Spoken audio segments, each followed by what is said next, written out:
Intéressant. Effectivement, très très intéressant.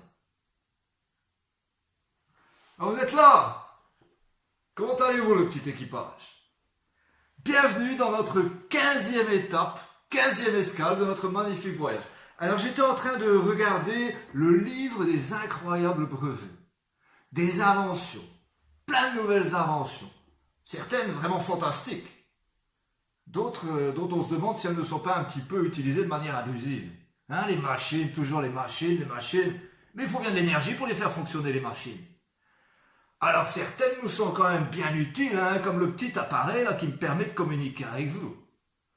D'autres, on se demande tout de même si on n'en fait pas un usage un petit peu abusif. Hein. Je ne vais citer aucune invention, je n'ai pas envie de me fâcher ni avec les voyagistes ni avec les automobilistes.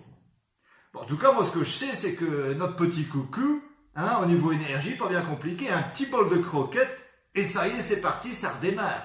Grâce, je vous le rappelle, à nos deux petits chats mignons et sympathiques.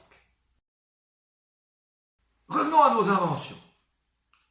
Je ne sais pas si vous avez remarqué, mais dans Toby Lollness, Sim Lollness, le père de Toby, fait une découverte incroyable.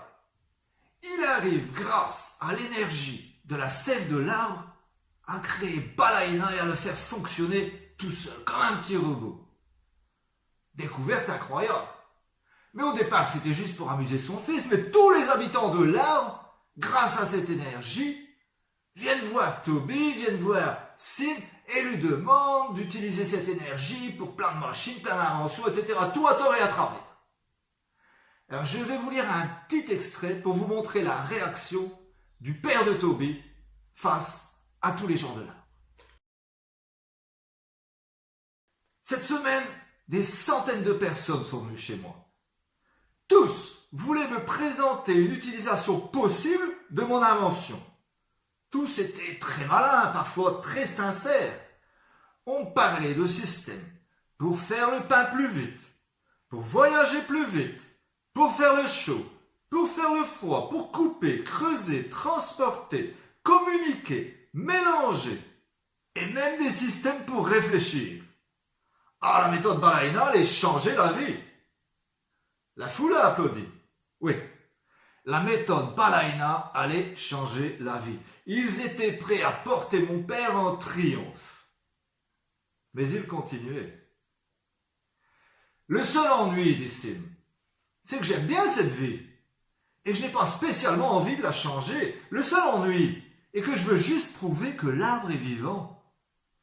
Est-ce que je peux livrer la sève brute à tout le monde pour qu'il fasse des machines à plier le journal en 4 ou des machines à penser sans se fatiguer? Les gens n'ont pas bronché, l'atmosphère était lourde. Mon père est devenu très pâle. On sentait qu'il allait dire l'essentiel. Hier, j'ai parlé à ma femme. J'ai décidé de ne pas dévoiler comment marche ma petite boîte noire. Je pense que la sève brute appartient à notre arbre. Je pense que l'arbre vit grâce à elle. Utiliser son sang, c'est mettre le monde en danger. Chacun est libre de chercher pour trouver ce que j'ai trouvé. J'empêcherai jamais personne de chercher le secret de Balaïna. Je vous redis qu'il suffit de bien regarder une fleur ou un bourgeon pour comprendre comment ça marche. Mais moi, je préfère ne rien dire de plus pour que le fils de mon fils puisse encore un jour se pencher sur une fleur ou un bourgeon.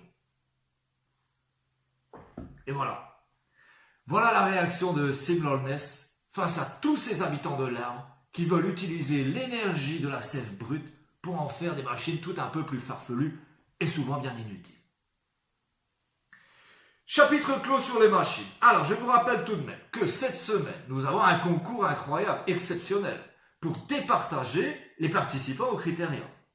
Alors, vous avez déjà entendu cette semaine 2 histoires d'arbres extraordinaires. Eh bien, aujourd'hui, je vais laisser la parole à Walter, qui va nous présenter son arbre préféré. Hi, I'm Walter, your English gardener. Today, I will tell you the story of a wonderful tree, Methuselah, a bristlecone pine located in the White Mountains, California. Methuselah is found at more than 3,000 meters above sea level. This tree is exceptional because it's almost 5,000 years old. It was already 300 years old when the Egyptians built the Great Pyramids in antiquity. It's the oldest tree on our planet. Its location is deliberately hidden from the public in order to avoid any act of vandalism. This tree is dead today. No more birds were observed on its ramifications. If, like me, you think Methuselah is the most extraordinary tree, then vote for Walter, and then I will win the trophy. Bye bye. Eh bien, merci Walter. N'oubliez pas que les votes ne seront ouverts que demain en fin de journée, c'est-à-dire après que la 4e histoire vous sera racontée par votre commandant ici présent. Alors il est maintenant temps de passer aux activités à venir pour la fin de la semaine, ainsi que quelques corrections, et notamment les meilleurs mots du Bogle. Pour demain, vendredi, n'oublie pas de me rendre ton travail de mathématiques sur les terrains de sport. Pour dimanche au plus tard, tu dois aussi me rendre ton quiz Europe ainsi que le questionnaire sur les chapitres 7 et 8 de Toby Holness.